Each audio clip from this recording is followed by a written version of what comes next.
Here with me now to discuss Ronna McDaniel. She's the chairwoman of the RNC. Ronna, let me ask you because, obviously even more accusations over the weekend. It looks like the media, though, might have made some huge mistakes, particularly with this other woman where the New York Times could not corroborate her story, refused to run it. Nevertheless, there's a serious pile-on factor and attempts to move now this Thursday hearing maybe to a different date. Well, we saw Mitch McConnell give a very impassioned speech today on the Senate floor, and he called out the smear tactics of the Democrat Party. They have taken every extreme measure that they could to stop this nomination from going through, and to look at this recent allegation that's come forward that the New Yorker published. I mean, the holes that are there, the uncorroborated stories. The accuser can't name one person who was with her. It took her 6 days to come up with her recollection. She needed a lawyer there. I mean, Judge Kavanaugh has a record. He is a good person. He deserves to defend himself. And this is just going too far for the left to try and stop this nomination. Now, Ronna, we are going to get a chance to hear from both the accuser and the accused. Christine Blasey Ford wrote a letter to Senator Grassley. This part of it I want to read to you. Mr. Kavanaugh's action, while many years ago were very serious and have had a lasting impact on my life, I thought that knowledge of his actions could be useful for you and those in charge of choosing among the various candidates. We do have to withhold judgment, it would seem, before Thursday, and yet it feels like almost everyone has picked they've already decided who they believe. Well, I do think that every allegation needs to be taken seriously, and Chairman Grassley has gone above and beyond to make sure that Dr. Ford has an opportunity to come forward. But Judge Kavanaugh also has the opportunity to defend himself. The thing that's so concerning is how the Democrats have handled this. Listen, they have put this judicial nomination process into a frenzy. They've used fear to motivate their base.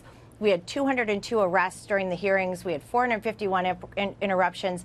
And then Dianne Feinstein held this letter from Dr. Ford for 45 days when an investigation could have been ongoing. So the political tactics they have used are unseemly. They have hurt the process. They've certainly hurt Judge Kavanaugh and his ability to move forward with his family. And I think Thursday is going to be very instrumental in hearing both of these individuals. But the Democrats have been shameful in how they've handled this whole process. In the meantime, it feels like today, in particular, the GOP is galvanized around Judge Kavanaugh. I wasn't so sure going into the weekend. President Trump saying the sexual assault allegations against the judge are totally political. I'm with him all the way. And also, Mitch McConnell making a very impassioned plea today. Let's take a listen to that. This claim is so dubious that the New York Times passed on the story entirely after looking into it. Here's why the New York Times declined to publish. Quote, interviewed several dozen people over the past week in an attempt to corroborate her story and could find no one with firsthand knowledge. Ron, I got to tell you, just my observation from Republican voters that I pay attention to and I listen to and watch social media, it feels like the party is going to be judged really harshly if Judge Kavanaugh is not put forth and put through as the next Supreme Court justice. What are your thoughts on that?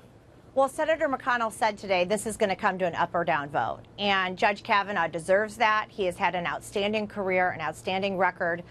He has shown that he is a rule of law justice, and he deserves an opportunity to be heard and then to be voted on. And I will tell you, as I'm traveling this country and I'm hearing from our voters, they want to see that vote take place. And they are very concerned about the smear tactics that the Democrats are using to stop this nomination from going through for this all-important Kennedy seat vacancy. And that is, the Democrats have pulled out all the stops to make sure that Kavanaugh doesn't make it through.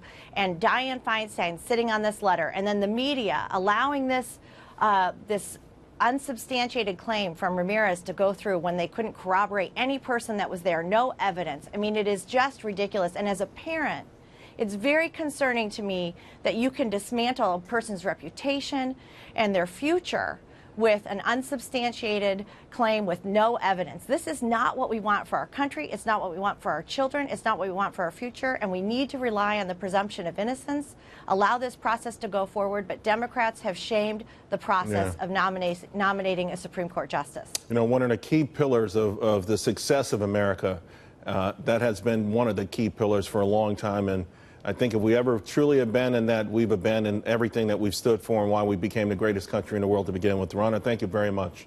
Thank you.